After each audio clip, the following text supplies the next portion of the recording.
Good morning, everyone. This morning we're going to make homemade granola.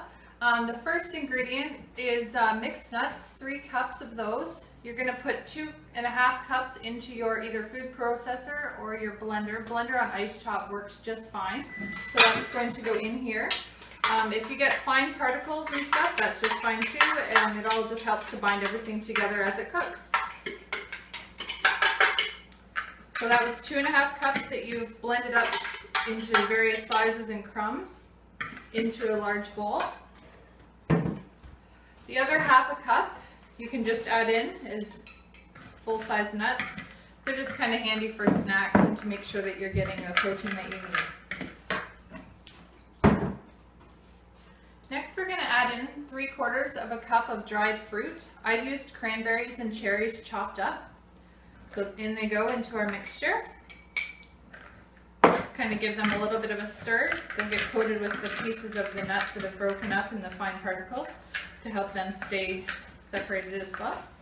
Next we're going to add 3/4 cup of pumpkin seeds and 1/4 cup of sunflower seeds. The ones I'm using are non-salted.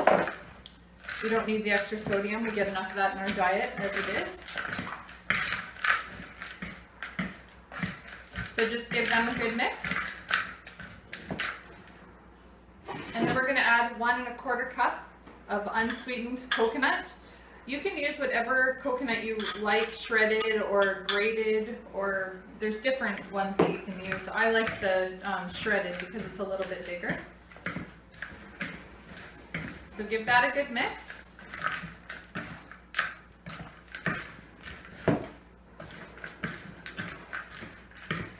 So here's what it should look like. It's a bunch of yummy goodness. Then you're going to pour over top of it a tablespoon of coconut oil. You might need to warm it a little bit just so that it does pour over nicely. And then 3 tablespoons of raw honey and 2 tablespoons of Canadian maple syrup. So these will just give it some flavor, give it some sweetness without all the extra sugar. So that's going to get mixed in. You're also going to add a tablespoon of vanilla just for flavor. And I forgot to get it out, I'm sorry about that. So 1 tablespoon of vanilla extract into the mixture.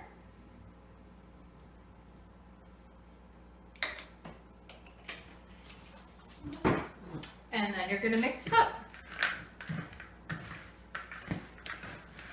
So you'll have to mix it fairly good. It is kind of a dry mix, and that's fine. It will mix up good. Just takes a bit of time. And I'll give you a close-up here once I've got it mixed up a little bit.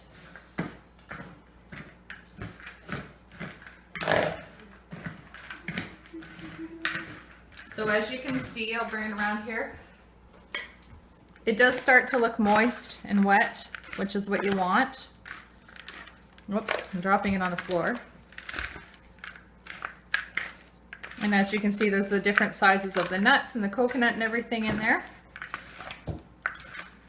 So we'll get that all mixed up, and then we're going to put it in on a cookie sheet lined with parchment paper.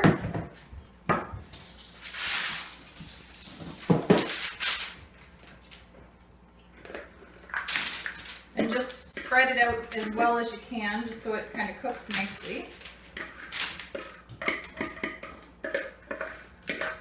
It does make a fair bit, and it's usually good for about 2 weeks, but in our house it sure doesn't last that long. So onto the cookie sheet it goes. Get it all spread out nice here. And it's going to go in the oven for 15 minutes at 325 degrees.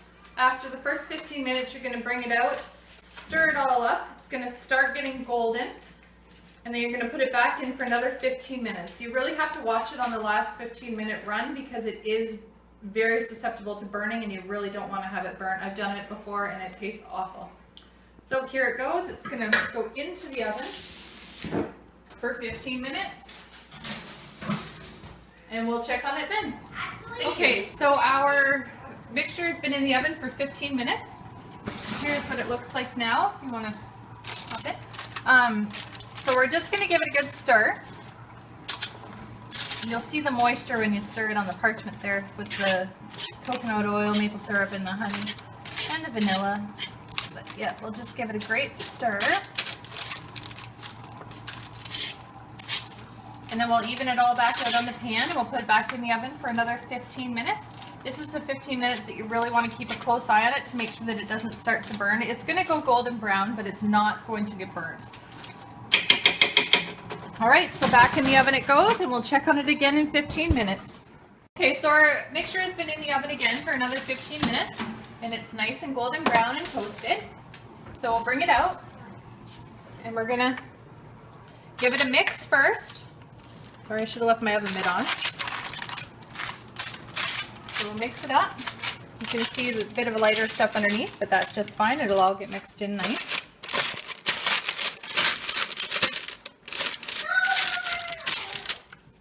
Okay, so we've got it mixed. It's gonna even it out a little tiny bit, and I'm gonna put on 2 tablespoons of chia seeds. So you just sprinkle those lightly over top. Seems like a lot, but it's such good stuff, and you don't really notice it when you're eating it. So, okay, so that was 2 tablespoons of chia seeds, and then we'll stir it up again.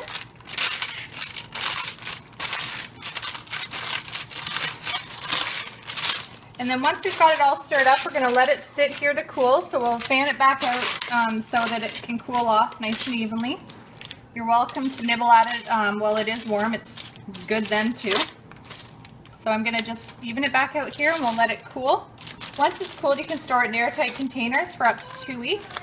I like to mix mine in with some Greek yogurt, or you could even do a cup of it with some milk over top in the morning for breakfast, or just munch on it for snacks.